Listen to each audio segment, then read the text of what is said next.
कल परसों की बात है जब वो पत्थर वगैरह निकाल रहे थे, तो आपने एक बात कही थी कि पत्थर में जो चीज काम करती है वो रंग है उसका। रंग जब काम स्टार करता है। रूबी और नीलम की बात हो रही हाँ, थी, रंग काम करता है।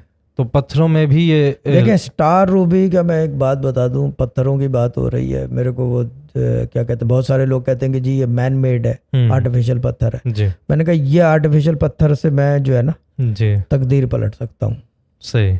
और कोई और दिखा दो मुझे आदमी जो हम्म ओरिजिनल जेन्युइन पत्थर से जी या वादी नीलम के नीलम से, सबसे टॉप क्लास वही है ना, जी वादी नीलम का, बिल्कुल। नीलम कश्मीर का, हम्म वहां से वो पहना दो और 6 महीना दे दो उसको, और मैं जो है स्टार रूबी जो आर्टिफिशियल बना है वो पहना दूं, और फिर देखो फर्क।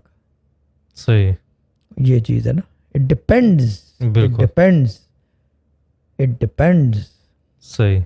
स्टार रूबी तो आपने मुझे भाईजान, दिया था अगर मुझे। अगर अगर स्टार में ताकत नहीं होती ना, जी तो पूरी दुनिया का घेरा सितारों ने नहीं कर रखा होता, हम्म स्टार्स ने नहीं किया हुआ होता।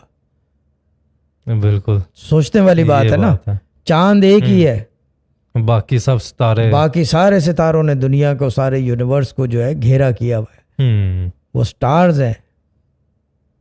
अब ये सोचने वाली बात, अब ये इल्म वाली चीज है, जी अब किसको समझाएं, कौन समझे, कहाँ किसको